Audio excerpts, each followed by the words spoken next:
Welcome to episode 8 of Trading to Glory. We're going to start it off with a little bit of a marquee matchup pack opening. Already opened the marquee moments pack, and I got a board, and then it was French, and I was like, yes, and then it was Thomas Lamar. So not the best when you can get French. When you see that board drop, and it's French, you're expecting something decent.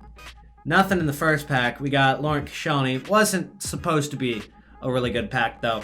Hopefully we can get something in like the 30K pack and in the 25K pack. And this one we got a position change card, and that's probably the most expensive card in that pack. We got a jumbo premium gold pack, which is a 15K pack. We could maybe get something decent from this. Maybe at least a board drop out of this pack. 15K. Come on.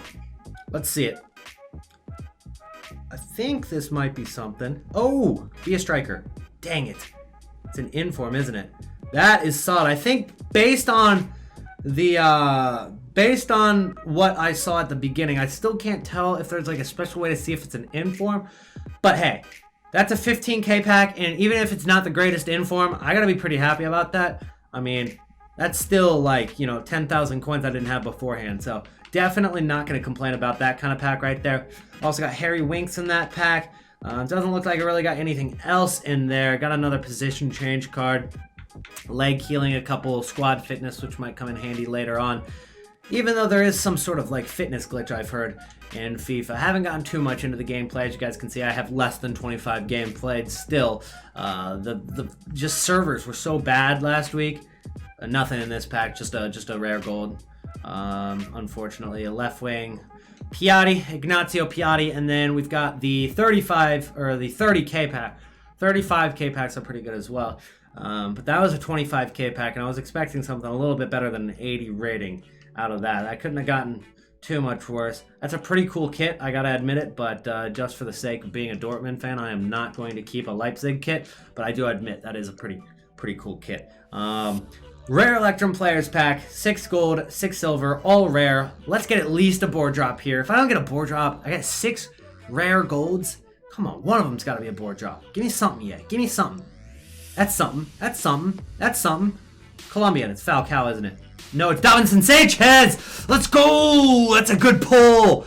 Davinson Sanchez is a good pull. He goes for like 20K right now, at least, I'm pretty sure. At least last time I checked, he was like 20K. Davinson Sanchez goes for 38,000 coins. Let's freaking go, boys. That's the second 83 rated card I've pulled in the last couple days. That has been absolutely sick. And oh my god, we got Sissoko in the same pack. That is like the best combination of low-rated cards I could have gotten. That is the best combination of lower-rated cards I could have gotten. Sanchez is 38K. Sissoko is 35K for an 81 rated. What a pack.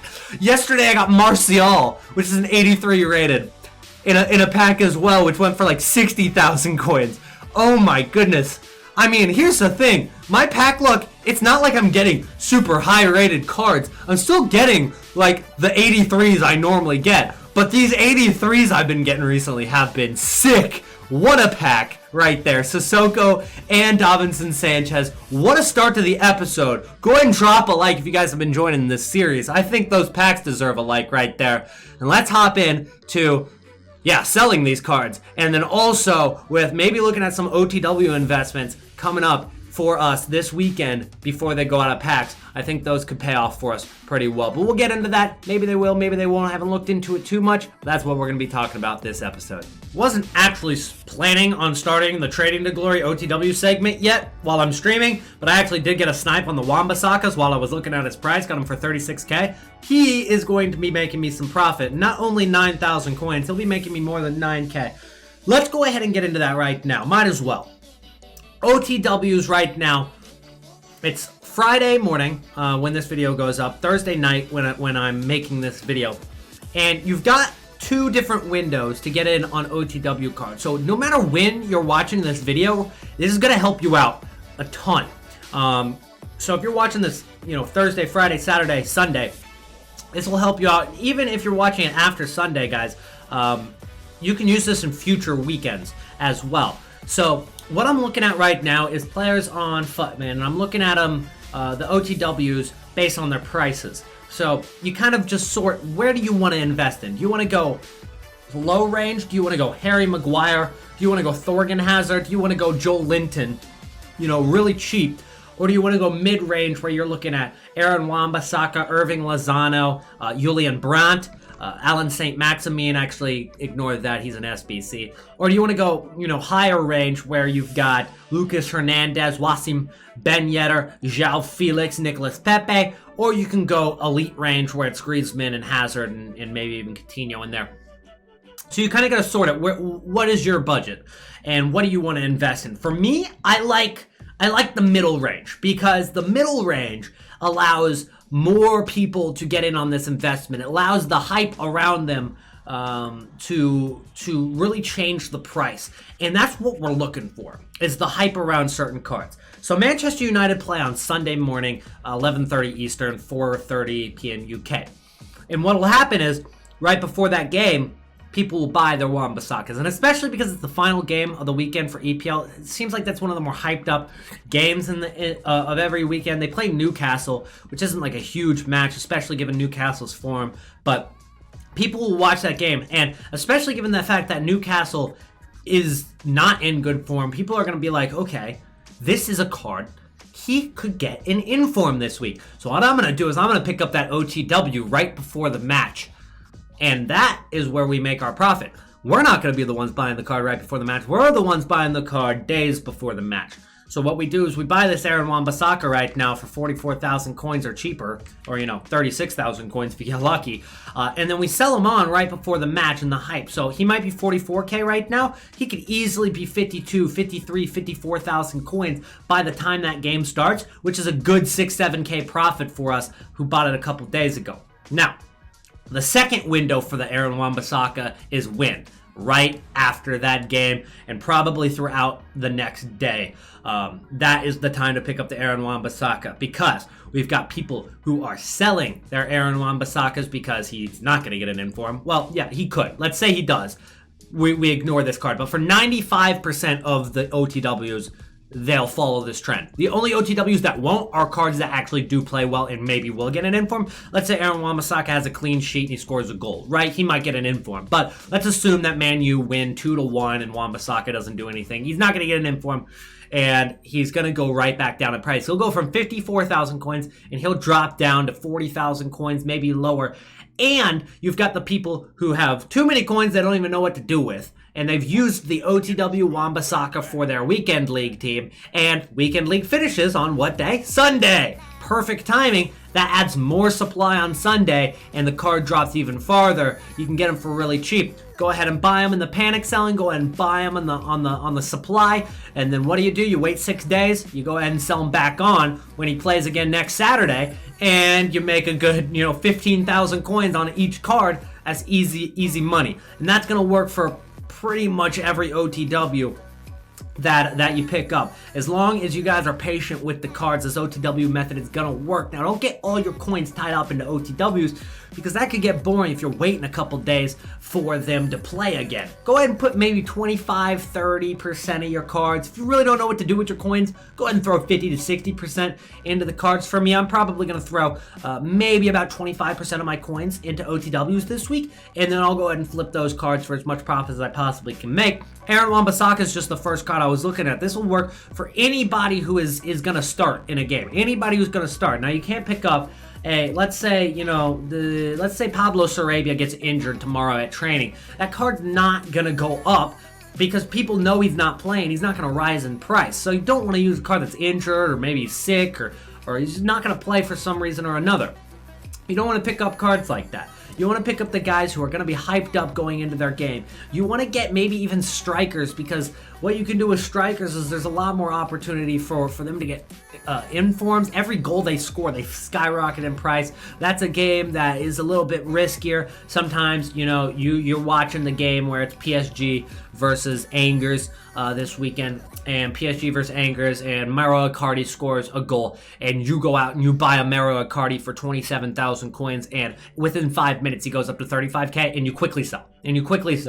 and then he doesn't score again and he drops back down. There are opportunities for strikers a lot more than defenders where that happens. The thing about defenders is if they score 1 goal, they have a chance of getting Team of the Week. If a striker scores 1 goal, there ain't no chance they're getting in Team of the Week. You don't give strikers that score 1 goal into Team of the Week unless that was like, maybe, like Bayern versus Dortmund and Paco Alcacer scored the goal in the 94th minute, or if it's Manchester City versus Manchester United and Rashford scores a game-winning goal or something like that. Maybe they get in Team of the Week, but even then, a lot of the times they won't. So just be careful with that. I suggest go with the no-risk method that I've been explaining to you guys. Go ahead and take your Aaron Wan-Bissaka, sell before the game, buy him back afterwards. It's easy money every week. It's very, very easy. Another thing about OTWs before we move on, guys. OTWs can be traded on Wednesdays as well. And these are the cards that are maybe going to get into Team of the Week, but don't end up making it. So let's say that Sebastian Haller, right? Let's say Sebastian Haller, he had a good game for West Ham. Maybe they play Aston Villa or something. And Sebastian Haller goes up and scores 2 goals and a 3-1 win. All right? And Sebastian Haller's OTW is 27,000 coins, or he's 23K right now. So he's 23,000 coins on game day. He scores 2 goals, and he goes from 23K to 40,000 coins because people think that card, he's going to get an inform. He'll get upgraded. And so he gets to Wednesday, and he doesn't get in Team of the Week, and he crashes. Panic sellers everywhere. That's where we come in. You're making profit on those panic sellers, and we buy as many as we can. And the beautiful thing about that is you only have to wait a couple days before he plays again, and he's right back up there where he was last weekend. So maybe he goes from 27K to 40K, doesn't get informed, goes all the way down to 15,000 coins. We go ahead and pick up 20 of those cards. He rises right back up again to 25,000 coins. We make 10K per card on 20 hollers. That's 200K profit just like that. We've done it every year since OTWs come out. It gets easier every year because we begin to understand it more, and that's what I'm trying to share this information with you guys so you can do it as well. Picked up a Julian Brandt next at 84 rated. He is obviously a pretty good OTW for his price. I got him for 49,000. He's going for 52 right now. And the reason I like Brandt is because his base card's already 30,000 coins, so the fact that his OTW isn't a lot more, he's a consistent starter for Dortmund, or at least a consistent player for Dortmund. He'll be hyped up for that game this weekend, where I believe they play Freiburg, and so that happens Saturday morning, so it won't be too long before that gets hyped up. And hey, if he rises to 55,000 coins, from 52,000, that's a little bit of profit for me. I make on tax, it's about 2.6 thousand coins. So I make a good 4K, I guess. Just round up 4,000 coins on that card. Hey, we'll take that. We'll take our 4,000 coins for a quick flip like that. Only gotta wait a day, really. So we'll go ahead and send that up to the transfer list. Another card I picked up was Mauro Icardi. Got him on a snipe at 28K. He's on my transfer list. I got one for 28K. Got him on bid here for 26,250 as well, so we can go with the bids as well. Always use that to your advantage. Go ahead and get him for about 4,000 cheaper than what he goes for. He's going for about 30,000 coins right now. So pretty much my rule of thumb ultimately is try to get them for 5% less than what they're going for at the time you're buying it. So this Julian Brandt is, 52,000 coins. Go ahead and try to get Julian Brandt for 50K or less, because that'll immediately give you that buffer where you're not losing coins if you resold them immediately. So you have a little bit of a buffer, which will help you out in the long run. So right when he starts rising, if I bought him for 50,000 coins and I sold him for 52.5K, I pretty much just get 50K back after tax. So I don't make anything, I don't lose anything, but that means that right after that, and if he starts rising, if he goes up 250 coins, you make 250 coins. If he goes up 2K, you make 2,000 coins. So I like that 5% buffer on the card as a general rule of thumb for investing in cards like this in these OTWs. And that's what I've kind of been doing, but obviously I got much higher than 5% with that Wan-Bissaka, much higher than 5% with that Icardi, and then I also got about maybe 7 or 8% with that last Julian Brandt. But as I'm saying, he's going to get up to 55K, no doubt. So he'll get even higher than that, most likely. I'm being a little bit generous with the 55K prediction. He'll probably hit 60 if I'm lucky. He'll hit 60,000 coins. So that's what I'm saying for Julian Brandt there. I'm going to keep investing. I've still got cards on my transfer list from the last episode to sell. I invested in Vardy, which I've already sold a couple for profit. I got them for like 24,000 coins on average, and I'm trying to sell them for 29K. That's kind of what I'm going for. He has hit 29K, but in the last hour or two, he dropped back down to like 27,000 coins. So I'm trying to sell them to some lazy buyers right now. Not too worried about it because I'm still in the profit range with all of them, but I do want to make more than just like getting 27K per card. I really, at the bare minimum, get 28K for the JB Vardys. That's kind of what I'm going for, but right now I've just been relisting them. And then I got a couple more Ndombele. I got those for like 7K, so I'm not making much profit on Ndombele. That card didn't really work out for me very well, and I think Ndombele is probably like the first card that just didn't work out for us in this series. That and Tavernier. Tavernier I invested in, he didn't get into Team of the Week. That one was a little bit out of my control. That probably should have gotten a Team of the Week card, but he didn't make it to Team of the Week, so got a little bit unlucky with that one. But yeah, I think that Ndombele is kind of like the first card I've actually invested in and I didn't make profit on, which is really saying something about our efficiency in this series so far. We have actually been like having a very high percentage with investments actually working out for us, which I'm really happy about. Obviously, I don't know if I can keep this up every single episode. We're like 8 episodes in and we are near flawless on our investments. Hopefully I can keep that up, but you know, obviously there's going to be time. No investor is perfect. Sometimes you're going to pick up a card, it doesn't work out as well as you think it's going to. It's just going to happen sometimes. The best I can do for you guys is give you my insight, the reason why I'm investing in it, and show you guys my thought process behind it. That doesn't mean I'm always going to be 100% right. Hopefully you guys can appreciate that. And hey, normally I am right, I guess. So, you know, we'll take it. We'll take that. Picked up a Sebastian Haller. That's not the only card I've picked up. 21K for Haller. He goes for like 25K right now, so obviously got that 5% we were talking about. But got a couple other cards as well. He goes for 24, 250 right there. What's his card going for normally? Yeah, about 25,000 coins. So 21K was a good snipe. And then I've been going on the bids a little bit as well. Been trying to get a Lucas Hernandez. Haven't been able to get him for the deal I want. 103K was like a card I was gonna buy, and then I hesitated on him. But we did get Lukaku on bid for 57K. He goes for like 63K. Hazard, he goes for like 18.5 right now, so we got him for 17K. Got both of those guys. I'm kind of spreading it out, getting, you know, a couple of each. I'll go ahead and buy more of each card, but I'm kind of getting them individually right now, just so I know, like, you know, I'm getting used to all the prices right in my head, so I know what I'm looking for price in the next 24 hours if there are any deals, and that way I can kind of hone in on the cards that are working well for me and ignore some of the other cards that don't work. Maybe Lukaku stops working for me. He goes up in price out of my range that I want to get him for. Maybe Julian Brandt does the same, or maybe Julian Brandt stays low and I'll be able to pick him up. Another thing that you got to consider is the day that they play on. So if they play Saturday morning, you probably are going to want to be hoping to make profit a little bit quicker than if they play on Sunday, like the Juventus versus Inter Milan game. So if I got a couple Juve players or Inter players, I know we got Lukaku here for Inter versus Juve, and then we could also go pick up a Delict card as well.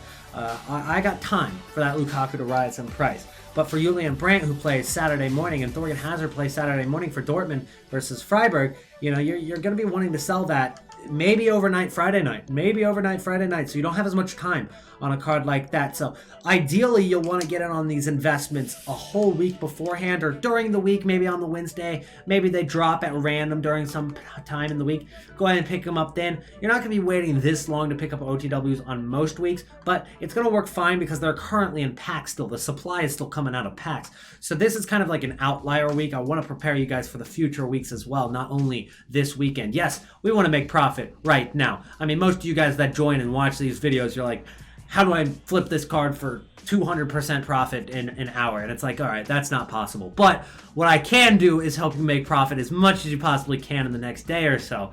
But overall, this is an idea. This is a method that'll help you throughout the entirety of FIFA. So it's more so, yes, I might be giving you a fish, all right, but I'm also teaching you how to fish, all right. So that analogy is kind of what I'll use for this example. Let's finish off this episode with another snipe, and I swear to God, this was my first search on Delict, and he was literally up on the market for 2 minutes. Like this card, you can see this one had been listed. This one was listed before the other one, 44K. I mean, just the easiest snipe ever, easiest profit ever. We're going to send it to the club, and I'm going to put together a little bit of an OTW team for just an OTW investment squad, I guess. And I've already got it pretty much done. I just got to add a new goalkeeper. I got to add the left back, and I'm going to get rid of Lindelof here. And yeah, we're not getting full chemistry on this team, but it's something I'll use over the weekend or for the next 24, 48 hours just as my squad, because I don't have a team right now, and I'm investing in OTWs anyway. So I might as well go ahead and, use this as some sort of squad. I might go with like a strong link with Harry Maguire. Probably go with something like let's go with Everton goalkeeper. Can't remember his name. The starter for Everton. The starter for the English national team as well. Concept players. Yes, Pickford. Couldn't remember his name. Had a brain fart. Go with Pickford there. And we got low chemistry a little bit around the squad. Full chemistry on Hazard. Full chemistry on Wan-Bissaka and on the goalkeeper and on Maguire and on Van Aanholt. But the rest of the team's a little bit lacking in chem. But I'm going to use this as an investment team for my OTWs. Got ourselves Mauro Icardi and Sebastian Haller on the bench. And then we've got a couple other OTW duplicates like Maguire and another Mauro Icardi over on the transfer list. That's going to be it for today's episode, guys. I thought it was a really good episode. If you enjoyed it, make sure to drop a like on the video and subscribe to the channel if you haven't yet. Keep up with our Trading to Glory series and go ahead and keep up with those squad building challenge cheapest solutions that I drop every day on the channel as well. I'll see you guys in the next video. Peace out.